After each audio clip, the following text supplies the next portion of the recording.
त्याच्यावर क्लिक करा ना सर. कशावर? स्टार्ट लाईव्ह व्हिडिओ केलं, क्लिक केलं त्याच्यावर. आता का? हां केलं, क्लिक केलंय. हां हां. तुम्हाला दिसतंय का मी? आणखी तर नाही चालू झालं. एक मिनिट. हा सर, तू tap to invite a viewer. हां टॅप कर ना. Tap to invite a viewer tap करायचं का? एक मिनिट. हा सर. हां हां. आता ती गेली पण लिंक, काय करायचं मग? लिंक गेली का? हां ते tap to viewer, tap to invite the viewer ते गेले, पण आता कसं करायचं मग? लाईव्हवर करायचं का पुन्हा एकदा? हो हो हो हो, लाईव्ह मध्ये सर. कर बरं लाईव्ह मध्ये काय.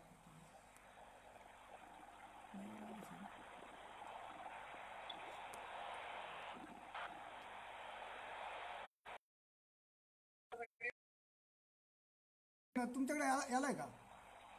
एक मिनिट. तुमच्याकडे दिसतंय का बघा? हां दिसतंय सर. दिसतंय ना? हो सर. दिसू लागलं? हो हो, दिसायला सर. आवाज बी येतोय ना ऐकू? आवाज मी चेक करतो बघा. फोन ठेवल्यावरती आवाज करेल सर. हां मग फोन बंद करूयात ना. हा सर, चालू करा सर. आवाज पण येतोय का? हो. ओके सर, चालू करा. चालेल, करू सर. हां करू सुरू मग. हो हो, स्टार्ट करा.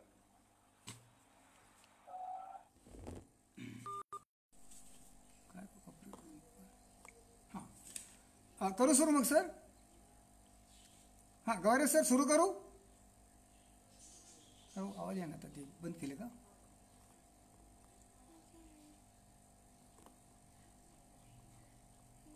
ठीक आहे, जाऊ दे. हॅलो, लाव बरं पुन्हा एकदा फोन.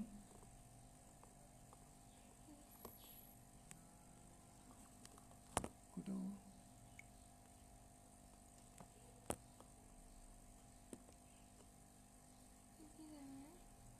असतील बरं, त्याची काही गरज नाही. किती का असेल ना, आपलं सुरू करायचं आपल्याला. असतील बरेच जण. हॅलो हॅलो, काय झालं?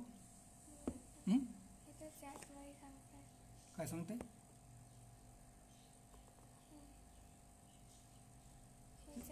हो सर, सुरू करा म्हणतात ते. ठीक. हां चालेल, करतो सुरू मग. आलं ना, सुरू झालं व्यवस्थित? ठीक आहे.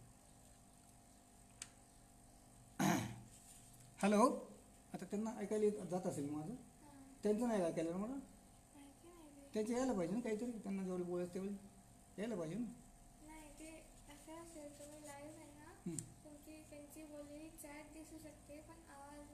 त्यांचं ना, ठीक आहे. हां आवाज येतो, स्पष्ट दिसत आहे. सुरू करा. हां ठीक आहे, करतो मग सुरू.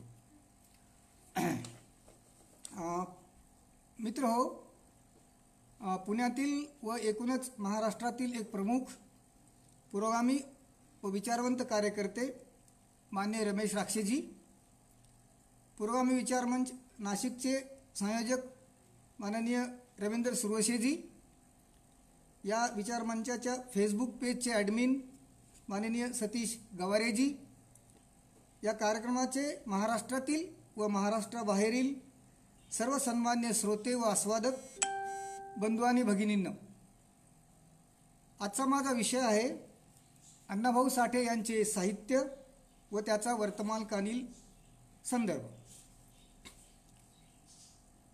अण्णाभाऊ साठे यांनी त्यांच्या लिखाणातून मराठी साहित्यात लिखाणाच्या वेगवेगळ्या पातळ्यांवर नाविन्यपूर्ण प्रयोग केलेले आहेत.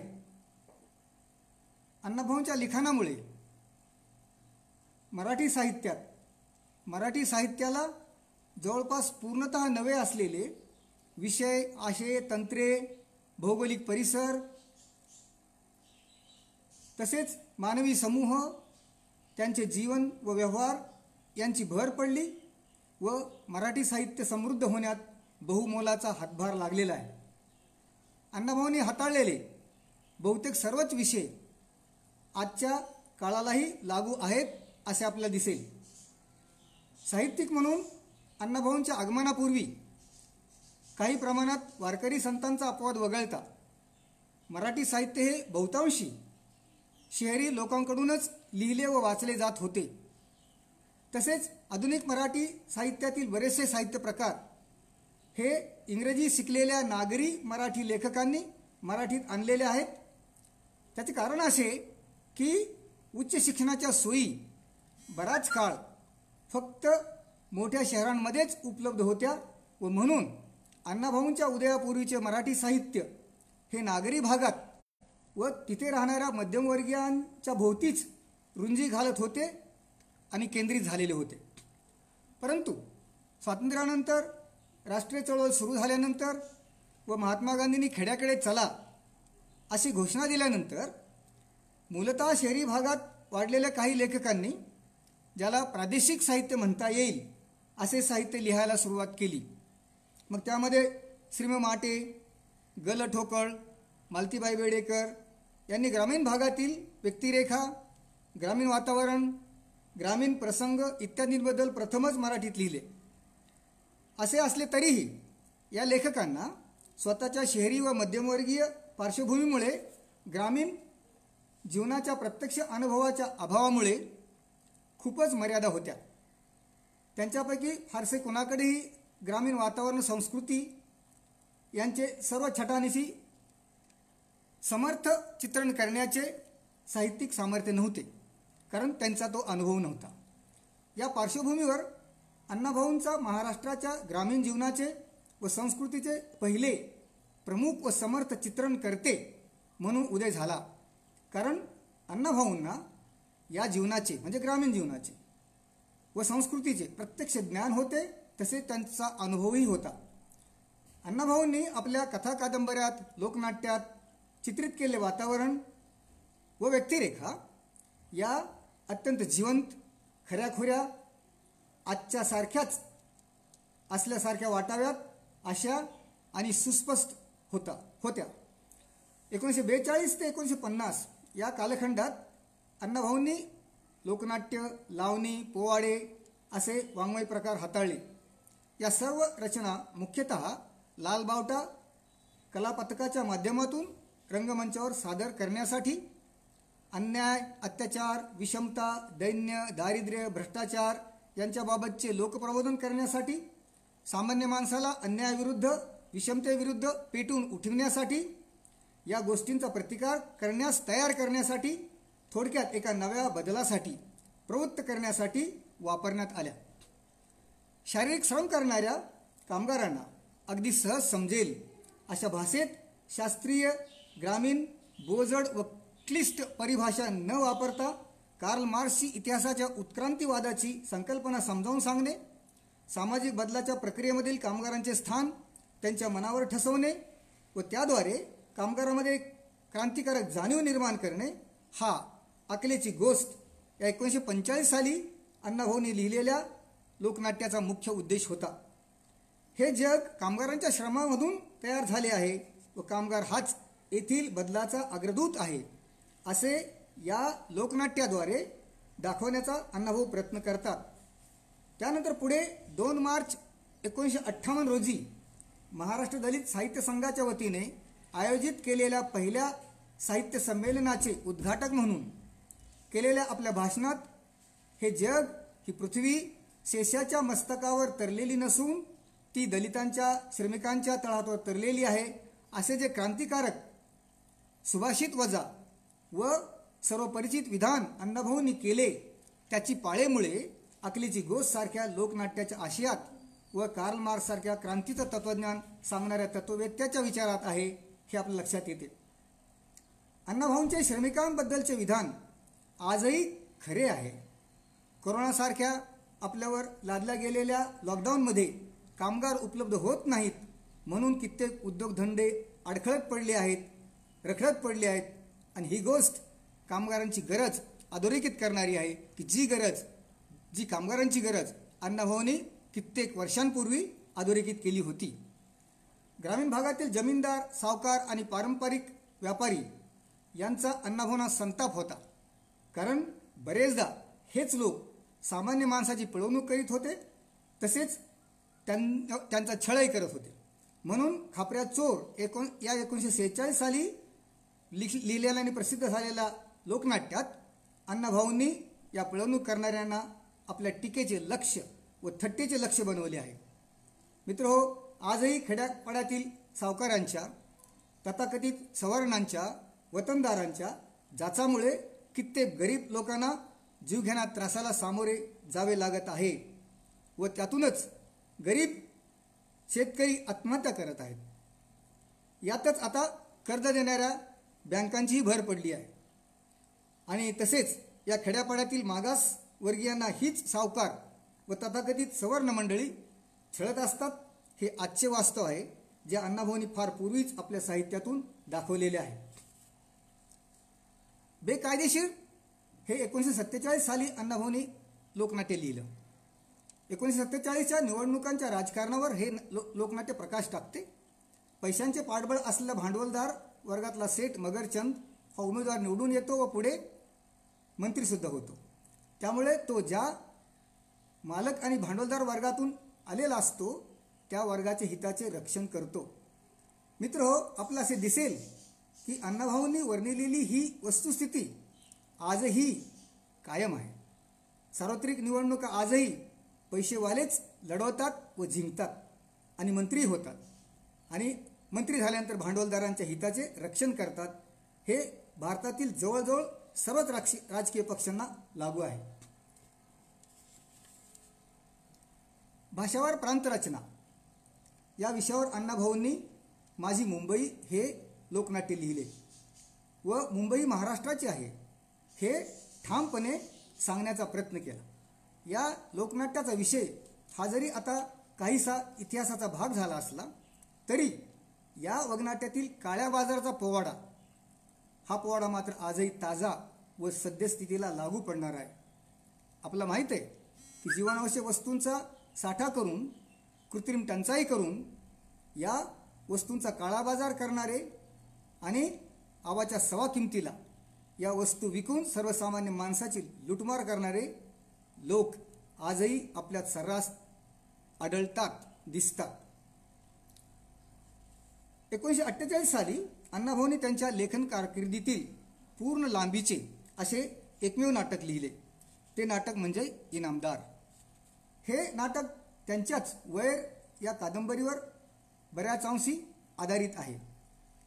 या कादंबरीमध्ये एक जमीनदार आणि ज्यांच्या जमिनी जमीनदारांनी बळकावल्या आहेत असे त्याच्या गावातील अनेक गावकरी यांच्यामधील संघर्ष हा या नाटकाचा मध्यवर्ती आशय आहे. आजही आपल्याला दिसेल की जमिनींना प्रचंड आता मागणी आलेली आहे, सोन्याचा भाव आलेला आहे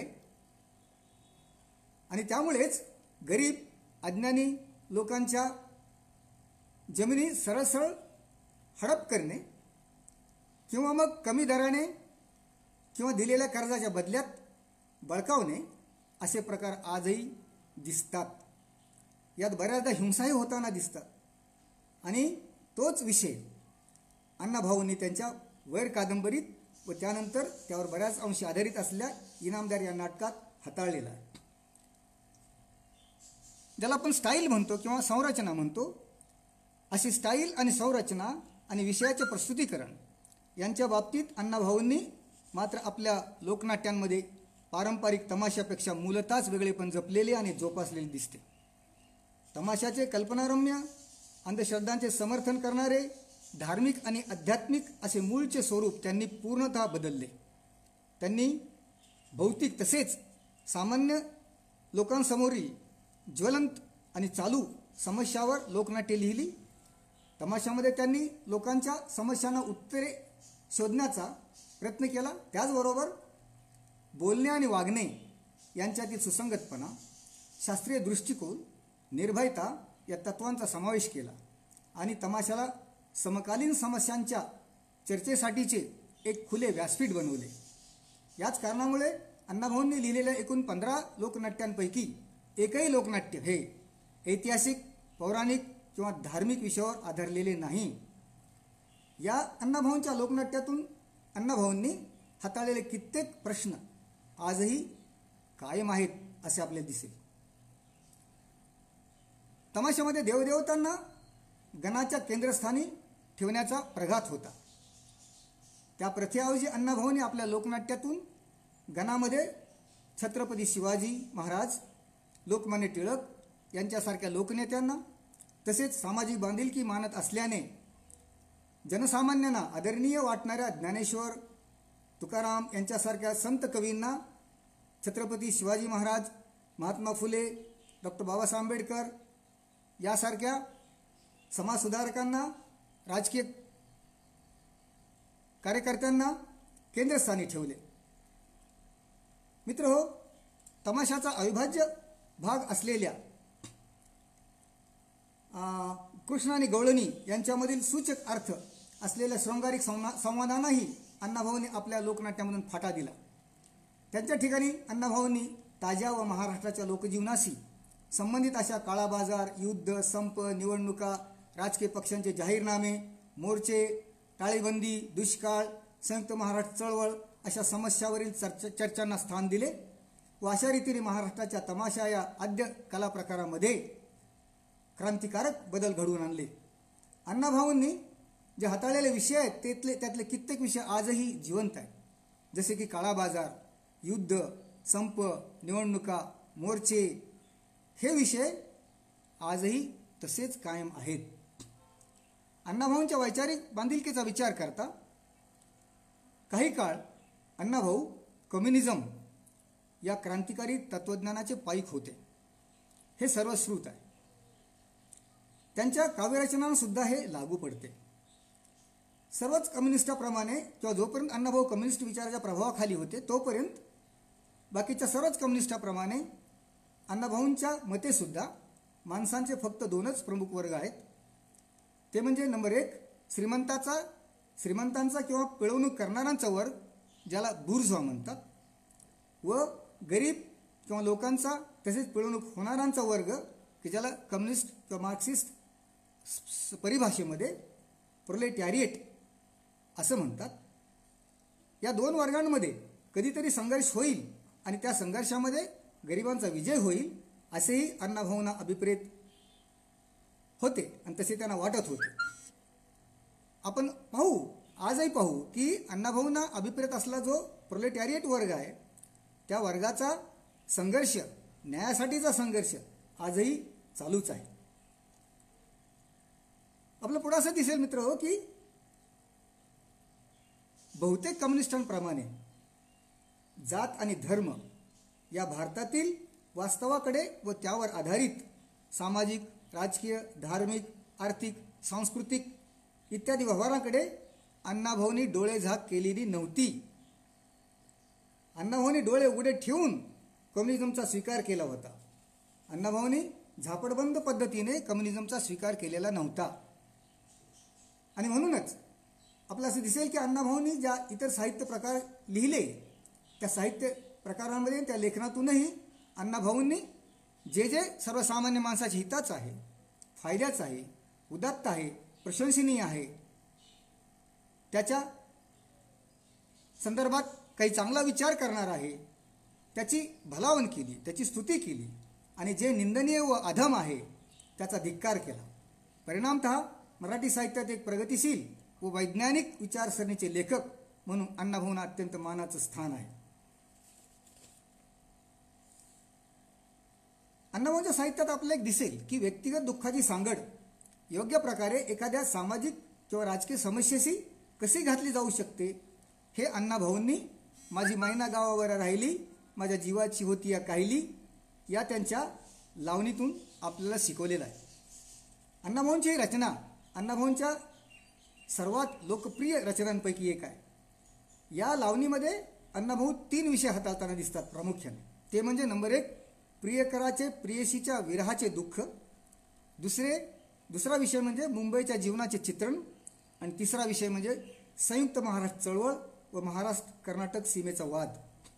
मित्रहो, महाराष्ट्र कर्नाटक सीमावादाचा प्रश्न आजही पूर्णतः सुटलेला नाही व म्हणून हा प्रश्न जो आहे महाराष्ट्र कर्नाटक सीमावादाचा तो अधूनमधून डोकेवर काढत असतो आणि बेळगाव, कारवार, डांग, निपाणी या भागात या प्रश्नाबाबत लढे आणि आंदोलने आजही होत असतात. की जो विषय अण्णाभाऊंनी कित्येक दशकांपूर्वी मांडलेला होता. भारतातील जी एकंदर परिस्थिती आहे, या परिस्थितीमध्ये जातीला कुठलीही भूमिका नाही असे कम्युनिझम मागे आंधळेपणाने जाणाऱ्याप्रमाणे अण्णाभाऊंना वाटत नव्हते. म्हणजे जसे कम्युनिझम मागे आंधळेपणाने जाणाऱ्यांना वाटत होते की भारताच्या परिस्थितीमध्ये जातीला कुठलीही भूमिका नाही, तसं अण्णाभाऊंना वाटत नव्हतं. ही गोष्ट अण्णाभाऊंच्या जग बदल घालून घाव सांगून गेले मला भीमराव या त्यांच्या रचनेतून दिसते. ही जी रचना आहे ती डॉक्टर बाबासाहेब आंबेडकरांच्या जीवित कार्याला अण्णाभाऊंनी वाहिलेली आदरांजली म्हणूनही आपण पाहू शकतो. आपलं असं दिसेल की पुढे अण्णाभाऊंच्या साहित्य आपलं दिसतं की काही पिसाट व धनदांडग्या लोकांनी कशा प्रकारे दलितांची पिळवणूक केली, त्यांचा हजारो वर्ष अपमान छळ केला व त्यांच्यामध्ये फूट पाडून त्यांच्यावर राज्य केलं, त्यांच्यावर स्वामित्व गाजवलं.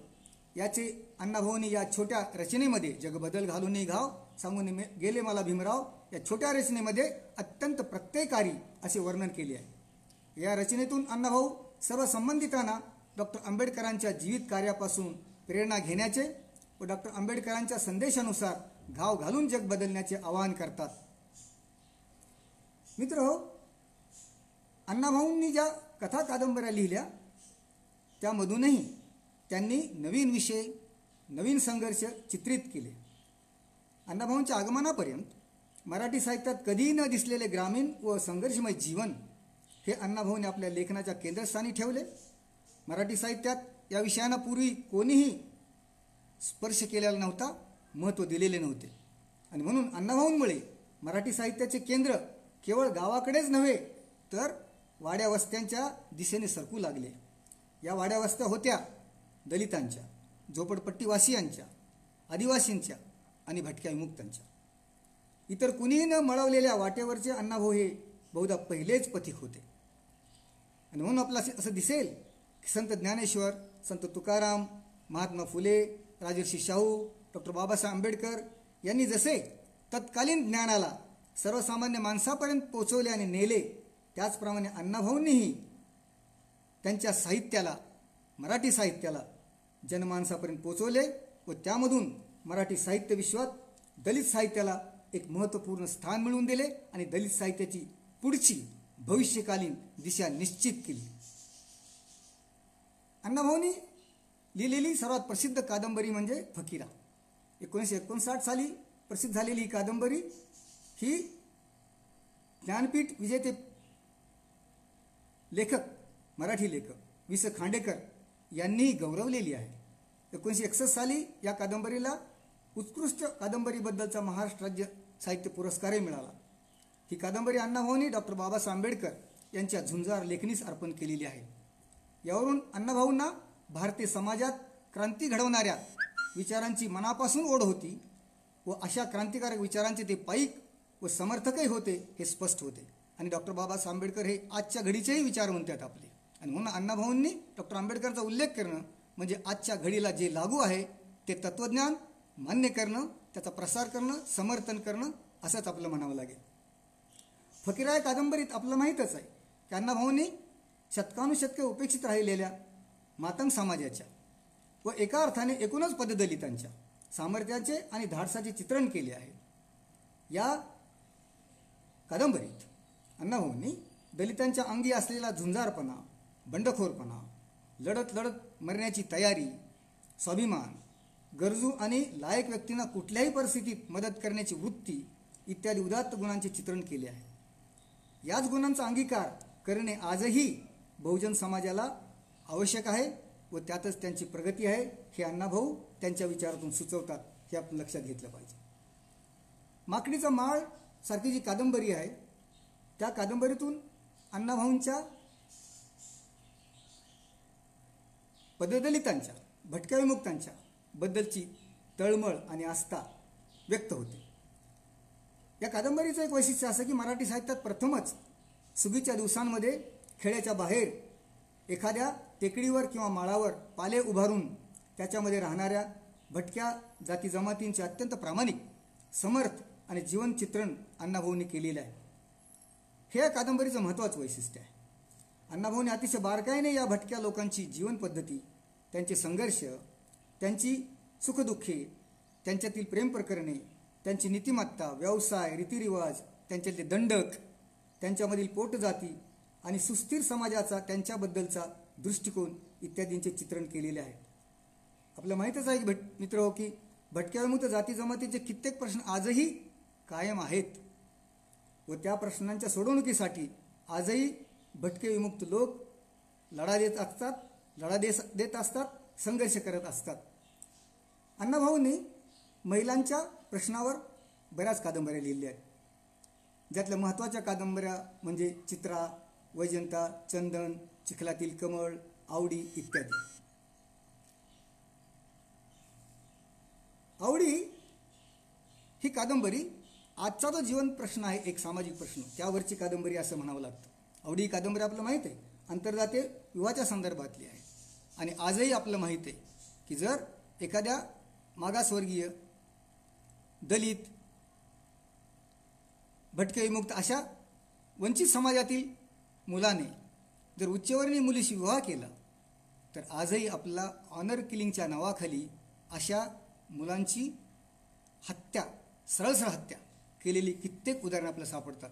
त्यामुळे आवडीसारखी कादंबरी ही आजच्याच संदर्भातली कादंबरी असं म्हणावं लागेल. तर आपल्या लक्षात येईल की एकंदर अण्णाभाऊने आपल्या कादंबऱ्यामध्ये दीन, दलित, अवहेलित, उपेक्षित, मागास जाती जमातीतील व्यक्तिरेखांचे चित्रण केलेले आहे. या व्यक्तिरेखा पंथ, वर्ग, जाती यांनी त्यांच्यासाठी घालून दिलेल्या मर्यादा ओलांडून जगत असतात. त्यामुळे दलित व तत्सम व्यक्तिरेखा आणि त्यांचा संघर्ष याचे चित्रण हे अण्णाभाऊंच्या लेखनाचे एक बलस्थान आहे व हे संघर्ष आजही सुरूच आहेत. अण्णाभाऊंच्या लेखनाचा वर्तमानकालीन हा संदर्भ आहे असं म्हणावं लागेल. बंधूंनो, अण्णाभाऊंनी अनेक साहित्य प्रकार हाताळले. हे जरी खरं असलं तरी त्यांची अंगभूत प्रतिभा ही एका कथालेखकाची होती असे त्यांच्या साहित्याच्या जाणकार वाचकांचे व संशोधकांचे मत आहे. अण्णाभाऊंनी 1949 मध्ये कथालेखनाला आरंभ केला व 1969 मध्ये झालेल्या त्यांच्या मृत्यूपर्यंत ते कथा लिहित होते. अण्णाभाऊंच्या कथांचे जवळपास 20 कथासंग्रह प्रकाशित झाले आहेत. अण्णाभाऊंनी इतक्या कथा लिहिल्या तरीसुद्धा त्यांच्या हयातीत समीक्षकांनी त्यांची फारशी दखल घेतली नाही. तत्कालीन समीक्षकांच्या कठोर व पुराणमतवादी वृत्तीमुळे कथाकार म्हणून अण्णाभाऊ उपेक्षितच राहिले. अण्णाभाऊंचं हे उपेक्षितपण काही अंशी का होईना कमी करण्याची आज आपल्या सर्वांची जबाबदारी आहे. आणि त्यामुळं जे कोणी आज ग्रामीण, बहुजन, मागास, अल्पसंख्याक वर्गातले लोक शिकून पुढे गेलेले आहेत त्यांनी अण्णाभाऊंच्या साहित्याचा मुळातून वेध घेणं, ते साहित्य जास्तीत जास्त कसं प्रसारित होईल, कसं त्याचा प्रचार करता येईल, त्याच्या वेगवेगळ्या अंगानं कसं त्याच्याकडे बघता येईल, त्याच्यावर कसं वेगवेगळं संशोधन करता येईल हे करणं गरजेचं आहे. आणि असं करण्यानेच अण्णाभाऊवरचा जो काही अन्याय इथल्या अभिजनवाद्याने केलेला आहे, इथल्या जातीवादी मानसिकतेच्या काही लोकांनी केलेला आहे, तो अन्याय दूर करण्याच्या दृष्टीनं काही पावलं टाकली असं आपलं म्हणता येईल. आपलं असं दिसेल की अण्णाभाऊंनी सामाजिक, ऐतिहासिक, राजकीय व दलित जीवनावरील कथा, कलात्मक कथा, विनोदी कथा, गुन्हेगारी जीवनाचे चित्रण करणाऱ्या कथा, प्रेमकथा इत्यादी प्रकारच्या कथा लिहिलेल्या आहेत. आचार्य अत्रेसारखे एक सिद्धास्त लेखक मराठीमधले यांनी अण्णाभाऊंच्या कथांचे पुढील शब्दात कौतुक व वर्णन केले. आचार्य अत्रे म्हणतात, अण्णाभाऊ साठे यांच्या कथेचे एका वाक्यात वर्णन करावयाचे झाल्यास असे सांगता येईल की ही जगण्यासाठी लढणाऱ्या माणसाची कथा आहे. ही कच खाणारी, हरणारी माणसे नाहीत. या सर्वांना मानाने जगायचे आहे आणि आक्रमक वृत्तीशी निकराने लढून त्या सामन्यात त्यांना जिंकायचेही आहे. वार झेलायला त्यांची छाती नेहमीच ताठ्याने उभारली आहे. त्यांच्या कथांमध्ये इथून तिथून एकच झुंजार मराठबाणा आवेश दिसतो. या पराक्रमाच्या कथा अण्णाभाऊंनी तितक्याच ओजस्वी भाषेत रंगविलेल्या आहेत. इथं प्रकयात्रेंचं कोटेशन पूर्ण होत आहे. मित्रो, पुढे मी आपल्याशी असं शेअर करू इच्छिन की अण्णाभाऊंच्या बरभाद्या कंजारी या दुसऱ्या कथासंग्रहात जगण्यासाठी लढणाऱ्या माणसाच्या अनेक कथा आहेत. त्यांच्यापैकी बऱ्याचशा कथांचे स्वरूप हे व्यक्तिचित्रणात्मक आहे. लेखकाला ती पात्रे कुठे ना कुठेतरी भेटलेली आहेत. या माणसांच्या जीवनातील दुःखे, गरिबी, असहाय्यता, व्यसने, धाडस, चतुराई, संघर्ष, अंधश्रद्धा या साऱ्या गोष्टी अण्णाभाऊंना अगदी जवळून चांगल्याच ठाऊक होत्या. आणि अण्णाभाऊंनी या सगळ्या गोष्टी ज्या चित्रित केल्या त्यातील गरिबी, असहाय्यता, संघर्ष, अंधश्रद्धा हे विषय आजही कायमच आहेत. त्यामुळे अण्णाभाऊंनी जे चित्रण केलेलं आहे ते आजही जशाला तसं, जवळपास जशाला तसं लागू आहे असं म्हटलं तर काहीही वावगं होणार नाही. मित्रो, या जगामध्ये सत्य हे कधीकधी कल्पितापेक्षाही विचित्र असतं असं अण्णाभाऊ एकदा म्हणाले होते. या अण्णाभाऊंच्या विधानाला भक्कम पुष्टी देणारे लिखाण म्हणून त्यांच्या स्मशानातील सोनं या कथेचा उल्लेख करावा लागेल. केवळ अण्णाभाऊंच्या कथापैकीच नव्हे तर एकूणच मराठी कथा साहित्यामध्ये स्मशानातील सोनं ही अण्णाभाऊंची कथा एक अजरामर कथा आहे असं 100% म्हणता येईल. भारतातील गरीब, अशिक्षित आणि बेकारांचे नष्टचर्य किंवा त्यांचं दारिद्र्य, दैन्य या कथेत अण्णाभाऊंनी चित्रित केलेलं आहे. गरिबी आणि बेकारी, माणसाला दहन आणि दफन केलेल्या प्रेतांचे अवशेष उकरून प्रेताची राख चाळून प्रेतावरील सोन्याचे कण किंवा किरकोळ दागिने शोधायला भाग पडते हे या कथेत अण्णाभाऊंनी दाखवलेले आहे. हालाकीची आर्थिक स्थिती असलेल्या भारतीय समाजामध्ये कोट्यावधी लोकांच्या पोटापाण्याची आणि पोटाची खळगी भरण्याची आजही भ्रांत आहे त्या लोकांना. आणि ही पोटाची खळगी भरण्यासाठी आजही लोकांचा संघर्ष आणि लढा चालूच आहे. बेकारीच्या विरोधातला लढा चालूच आहे. आणि म्हणून अण्णाभाऊंनी जे चित्रित केलं स्मशानातील सोनं ते आजही लागू आहे हे आपल्याला लक्षात येईल. अण्णाभाऊंच्या लेखनाची मराठी टीकाकारांनी बऱ्याच काळ दखल घेतली नाही. याचे एक कारण असे होते की अण्णाभाऊंनी त्यावेळी केलेला कम्युनिस्ट राजकीय व आर्थिक विचारसरणीचा स्वीकार, ही विचारसरणी स्वीकारून ते तिचा उत्साहाने प्रचार करीत असल्याने बऱ्याच मराठी टीकाकारांनी त्यांना बेकार लेखक ठरवले होते. असे असले तरी अण्णाभाऊंनी धाडसाने व धीराने ही अवहेलना व तिच्यातून येणारी कटुता सहन केली. लेखक म्हणून असलेला स्वतःवरचा आत्मविश्वास ढळू दिला नाही. मराठी टीकाकारांच्या कुठल्याही कंपूचे लांगुल चालन न करता त्यांनी आपले लेखन चालू ठेवले. हा जो स्वाभिमानाचा धडा वस्तुपाठ आम्हाला अण्णाभाऊंनी घालून दिलाय तो आजही आपल्याला अंगीकारणं अत्यंत आवश्यक आहे. दलित चळवळीमध्ये वैचारिक बांधिलकीनुसार अनेक गट असले तरीही कुठल्याही गटाने दलित साहित्याच्या क्षेत्रातील अण्णाभाऊंच्या मूलभूत कार्याचे महत्त्व नाकारलेले नाही. त्यांना मराठी साहित्यातील पहिले प्रमुख, लक्षणीय व समर्थ दलित लेखक मानले जाते. अण्णाभाऊंनी केलेले समाज जीवनाचे चित्रण खूपच वास्तववादी आहे. आपल्या भोवतीच्या समाजाचे त्यांनी तंतोतंत अगदी छायाचित्राप्रमाणे चित्रण केले आहे. माणसाचे विद्रुपीकरण करणे किंवा त्याचे विकृत चित्रण करणे अण्णाभाऊंना कधीच आवडले नाही. त्यांनी समाजातील ज्या गटांचे चित्रण केले ते बहुतांशी दलित, मागासलेले, अज्ञानात खितपत पडलेले व त्या काळी अस्पृश्य मानले गेलेले असे पूर्वाश्रमीचे महार, पूर्वाश्रमीचे मांग, पूर्वाश्रमीचे चांभार, भटके, कंजारी, कोल्हाटी तसेच कलाकार व शेतकरी इत्यादी वर्गातले लोक आहेत. मित्रो, आपला लक्षात येईल की शेतकऱ्यांच्या आत्महत्येचा प्रश्न आजही अत्यंत ज्वलंत प्रश्न आहे. या सर्व समाज घटकांचे प्रश्न अण्णाभाऊंनी जे चित्रित केले त्यात सर्व समाजांचा संघर्ष आजही सुरूच आहे की जो अण्णाभाऊंनी कित्येक वर्षांपूर्वी चित्रित केलेला आहे. हे अण्णाभाऊंचं दृष्टिकोन आहे. हा अण्णाभाऊंचा वर्तमानकालीन संदर्भ आहे. आपल्या असं पुढे दिसेल की अण्णाभाऊंच्या साहित्यातील बऱ्याचशा व्यक्तिरेखा घाम गाळून आपली चटणी भाकरी मिळवतात. त्यामुळे त्यांना संघर्षाची भीती वाटत नाही. त्यामुळेच त्यांच्यापैकी बरेच जण कुठल्या ना कुठल्या प्रकारचा संघर्ष करीत असतात. अण्णाभाऊंच्या लेखनाच्या या पैलूवर भर देत मराठीतील पहिले ज्ञानपीठ पुरस्कार विजेते साहित्यिक श्री वि. स. खांडेकर यांनी फकीराच्या प्रस्तावनेत लिहिलं की जे मी उद्धृत करतो. खांडेकर म्हणतात, अण्णाभाऊंचे साहित्य जगण्यासाठी मरायला तयार असलेल्या व्यक्तिरेखांनी भरलेले साहित्य आहे. ही सगळी व्यक्ती जी आहेत, या ज्या सगळ्या व्यक्ती आहेत अण्णाभाऊंच्या साहित्यातल्या, ते स्वातंत्र्यप्रेमी आहेत. म्हणजे त्यांना बंड करून आपल्या भोवती असलेली बंधने तोडावीशी वाटतात. इथे खांडेकर यांचं जे विश्लेषण आहे, विधान आहे, ते संपुष्टात येतं.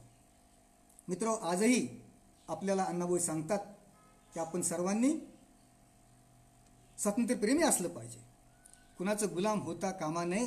डॉक्टर आंबेडकर तेच म्हणत होते की गुलामाला गुलामीची जाणीव करून द्या, म्हणजे तो पेटून उठेल. अण्णाभाऊ तेच म्हणतात की तुम्ही स्वातंत्र्यप्रेमी असा, कुणाचं गुलाम होऊ नका, आणि तुम्ही ज्यावेळी गरज असेल त्यावेळी बंड करून उठलं पाहिजे.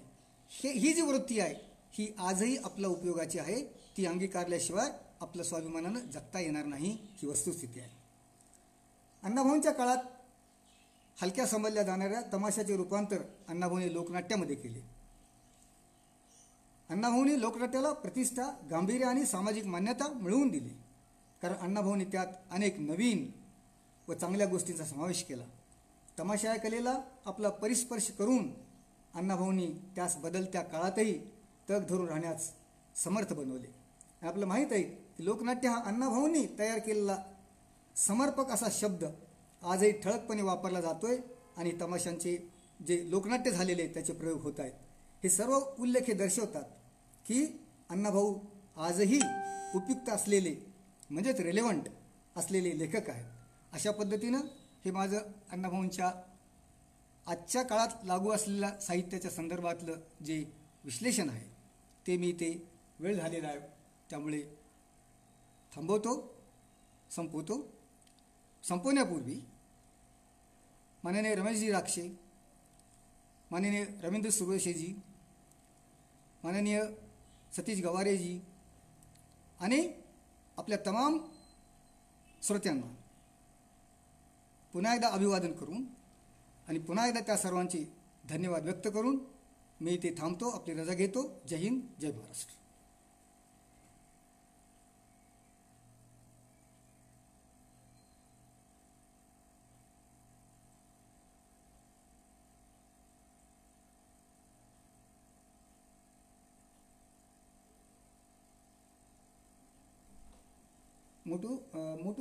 मोठलं बोला रे भाऊ, हे तर बंद करू आपण आणि त्यांच्याशी बोलूया फोनवर. झालं तुमचं भाषण? हां, संपलंय. बोलो बरं भाऊ, मोठं बोल.